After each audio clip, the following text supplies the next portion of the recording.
Good morning everybody. आज हम पढ़ेंगे control of gastric digestion, functions of HCL और स्ट्रक्चरल मेजर्स ऑफ स्टमक। तो हम यहाँ स्टार्ट करते हैं। Control of gastric digestion.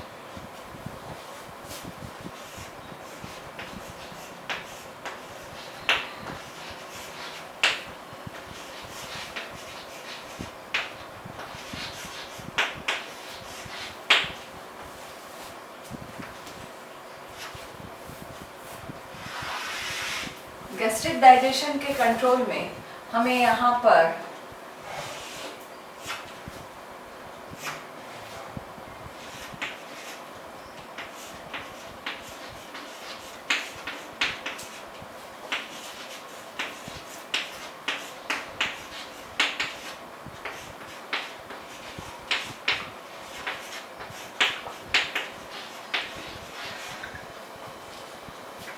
तीन स्टेजेस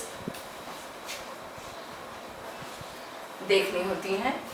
एक cephalic phase, second gastric phase और थर्ड जो है वो है इंटेस्टाइनल फेज।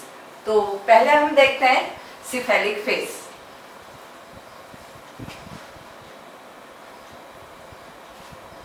सिफेलिक फेज जो है वो उस समय अधिक प्रभावी होती है जब आमाशय खाली होता है, अर्थात आमाशय के अंदर गैस्ट्रिक जूस का स्राव किस किस कारणों से हो सकता है और क्या उन कारणों पर सिफेलिक पार्ट का कुछ कंट्रोल है।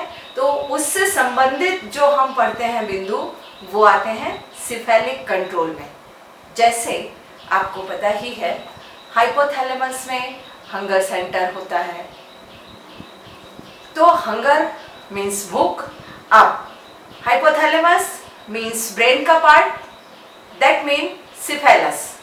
तो देखकर, सुनकर, सोचकर, सूंघकर और स्वाद के द्वारा खाली आमाशय के वक्त अगर ये सारे कारक देखकर, सुनकर, सोचकर, सूंघकर और स्वाद से जब आमाशय में गैस्ट्रिक जूस का स्राव और अधिक होने लगे तो यह अवस्था कहलाती है cephalic phase of gastric control.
ये जो फिगर है ये हमें कंट्रोल ऑफ गैस्ट्रिक डाइजेशन को समझने में हेल्प करता है। अब इसमें देखिए, ये वाला पोर्शन जो है ये ब्रेन है, इसमें वही हंगर सेंटर से रिलेटेड पार्ट्स। तो यहाँ पर ऑलमोस्ट सेंसरी वर्क्स, जैसे सपोज ये फूड सोर्स है और स्टमक खाली है, तो उस वक्त देखकर, सूंघकर, सोचकर और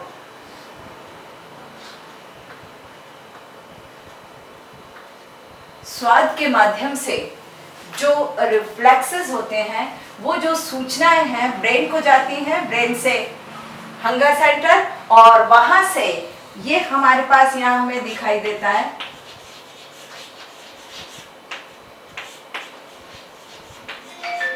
वैगल ट्रंक। इट मीन इसमें यहाँ पर वैगल रिफ्लेक्स इफेक्टिव होगा और उस इफेक्ट्स के कारण हमें यहाँ पर गैस्ट्रिक जूस का स्टिमुलेशन जो है वो बहुत ज़्यादा मिलेगा। तो ये तो हुआ सिफेलिक फेज।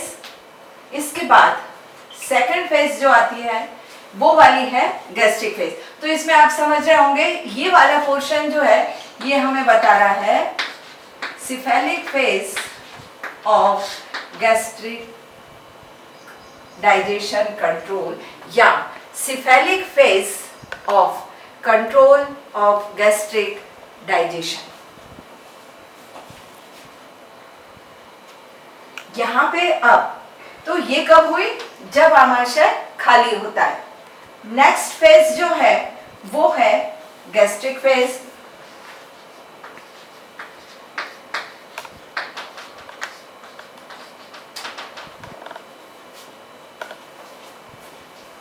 गैस्ट्रिक फेज में, गैस्ट्रिक फेज तब प्रभावी होती है जब आमाशय में भोजन आ जाता है। तो आमाशय में जब भोजन आता है तो यहाँ पर एक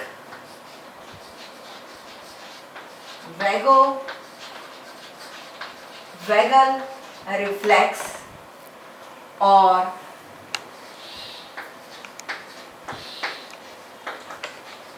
गैस्ट्रिन मैकेनिज्म और कई बार एंटेरॉन रिफ्लेक्स भी प्रभावी होते हैं। तो यहाँ पे अब ये देखें हम अगर वैगोवैगल और गैस्ट्रिन, तो वैगोवैगल तो नर्व्स हो गई जो वहां से यहाँ पर आती हैं और यहाँ पे आने के बाद स्टमक में गैस्ट्रिक जूस के स्टिमुलेशन को और अधिक बढ़ा देती हैं, जिससे गैस्ट्रिक जूस अधिक मात्रा में निकलने लगता है। यहाँ पर कई बार गैस्ट्रिन के स्टिमुलेशन के लिए भी कुछ चीजें इनटेक की जाती हैं जिससे कि गैस्ट्रिक जूस का सिक्रेशन बढ़ जाए, जैसे कुछ सूप, कैफीन, अल्कोहल आदि। ये तब ली जाती हैं जब भूख ना लगी हो लेकिन हम स्टिमुलेट कर रहे हैं कि गैस्ट्रिक जूस का सिक्रेशन हो जाए। कई बार आपने देखा होगा, कई जगह खाने से पहले सूप लेने का रिवाज होता है और वो इसी फिलॉसफी पर बेस्ड होता है, ताकि वो खाने से पहले लिए गए ये सारे पदार्थ गैस्ट्रिन के सिक्रीशन को बढ़ा देते हैं, जिससे गैस्ट्रिक जूस की मात्रा बढ़ जाती है। नेक्स्ट फिर जो हम देखते हैं लास्ट, वो है इंटेस्टाइनल फेज। इंटेस्टाइनल फेज में यहाँ पर एंटेरोगैस्ट्रॉन रहेगा जो जाकर इसकी गतिविधियों अर्थात गैस्ट्रिन की सिक्रीशन पर अपना इफेक्ट डालता है और आमाशय को और अधिक इनटेक लेने के लिए रोकता है।